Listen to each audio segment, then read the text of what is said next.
मैं अभी जिम पहुंच गया हूं, गाड़ी पार्क कर दी है और अभी 2-3 मिनट है तो आपसे बात करता हूँ। मेरे अगर बैग में देखें सो आई विल शो यू कि मेरे इस बैग के अंदर अभी क्या है।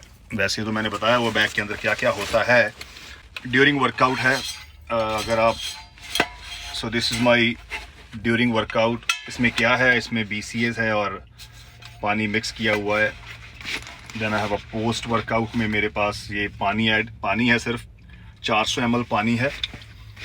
और इस कंटेनर के अंदर मैंने 50 ग्राम प्रोटीन है और 5 ग्राम BCAs है। ये मैंने ऐड किया हुआ है इस कंटेनर के अंदर, जो मैं एक्सरसाइज के बाद यूज़ करूँगा, क्योंकि मैं प्री मिक्स करके नहीं लेके जाता हूँ। I wouldn't suggest you to pre mix. ये सप्लीमेंट सिर्फ मेरे पास 2 ही है, प्री ड्यूरिंग एंड आफ्टर। उसके बाद मेरे पास ये वेट लिफ्टिंग स्ट्रैप्स है, इसका इस्तेमाल करूँगा। जो जिम का टॉवल वगैरह होता है वो तो यहाँ जिम के अंदर, जिम टॉवल सब कुछ जिम के अंदर मौजूद है, तो वो मुझे साथ लेके जाने की ज़रूरत नहीं है।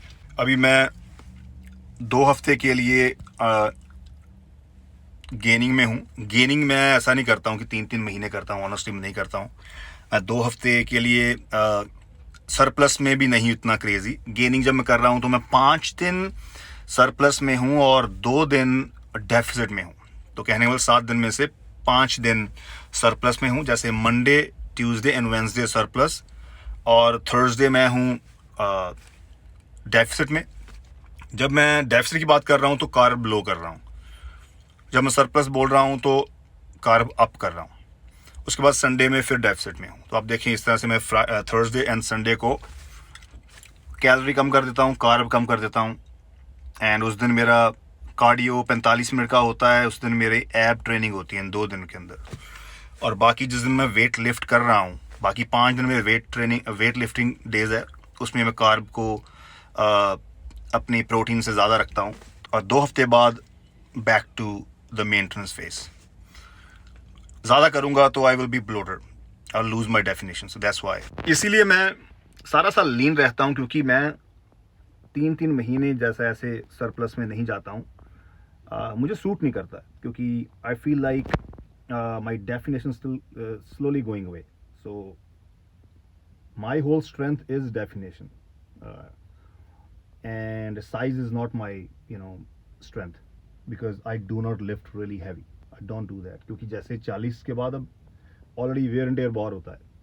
You have some this joint pain, you have this muscle pull, this blah blah blah, बहुत wear and tear। जैसे मेरे 26 साल हो गए हैं तो बहुत माइल्स और किलोमीटर्स पड़ चुके हैं मेरी बॉडी के ऊपर, जिसके कारण मैं वो स्ट्रेंथ उस तरह से नहीं लिफ्ट करता हूँ जैसे मैं 25 में करता था, 30 में करता था।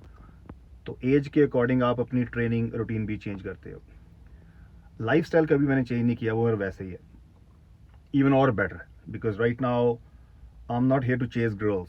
जब आप 20 साल के होते हैं, you train for girls, you train to look good, ताकि लड़कियां आपको देखें। अपने टी-शर्ट पहने हैं ताकि आपको लड़कियां देखें ज़्यादा रहता है, या लड़के भी आपको देखें तो आप स्टैंड आउट करें।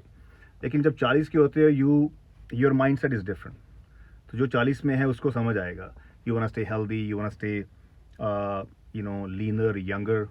You train for your brain, you train to reduce the stress, you train more smart, hard के साथ smart. And at that time, जैसे I'm a father, so I also make sure that I can set up a good example for my kids, for my next generation, जो आप 20 में नहीं सोचते। मैं चलता हूँ जिम के अंदर।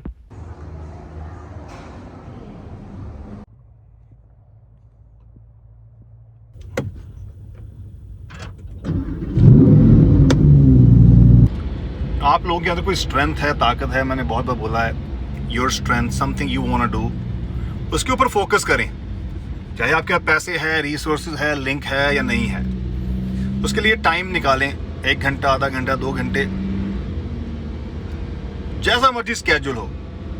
दुनिया का बिजी बंदा भी अपने लिए टाइम निकालता है, तो आपको टाइम निकालना पड़ेगा। अगर आप अभी लाइफ के अंदर सक्सेसफुल नहीं हो पाए तो first thing is you have time,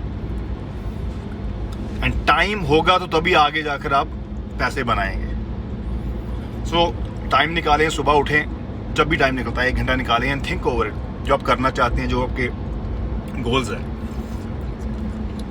उसके लिए क्या करना, जो भी आपके दिमाग के गोल्स है उसके लिए, उसके रिगार्डिंग दिन के अंदर सर्च करना शुरू करें गूगल के ऊपर, आधा घंटा लगाएं, find out something which gives you some steps और ब्लूप्रिंट टू एग्जीक्यूट, फॉलो, उन बंदों को फॉलो करें जो आप बनना चाहते हैं, जिस तरह का आपका गोल है, उन बंदों को फॉलो करें, उनको सुने। वो जो इन्फॉर्मेशन आपको थ्योरेटिकल इन्फॉर्मेशन मिली है किसी इन्फ्लुएंसर से, किसी ब्लॉगर से, उस इन्फॉर्मेशन को आप प्रैक्टिकली अप्लाई करने की कोशिश करें और उसके बाद देखिए कहां पर आप फेल हो रहे हो, क्या उसको चेंज करने की जरूरत है, because every individual is different, you might need to make some twist, make some changes to execute. देखिए, नेगेटिव बातों से आप दूर रहें, नेगेटिव लोगों से आप दूर रहें, नेगेटिव एनर्जी से आप दूर रहें, क्योंकि नेगेटिव चीजें आपको सक्सेस नहीं देने वाली, ना ही बूस्ट करने वाली है, वो हर्डल्स है। नेगेटिव चीज आपको रोकने वाली होती है, सिर्फ वो रोकने में काम करती है किसी आदमी को आगे बढ़ने से। तो आपने उन नेगेटिव चीजों से, नेगेटिव थॉट से, नेगेटिव लोगों से, जो लोग डीमोरलाइज करते हैं या जिन बातों से आप डीमोरलाइज होते हो, उसको इग्नोर करें and focus only on positive thing अगर सक्सेसफुल बनना है तो, and ignore all these people, जो भी नेगेटिव लोग आपकी जर्नी के अंदर आने वाले हैं, बहुत आने वाले हैं, बहुत आएंगे। You stay focus and keep grinding. चलिए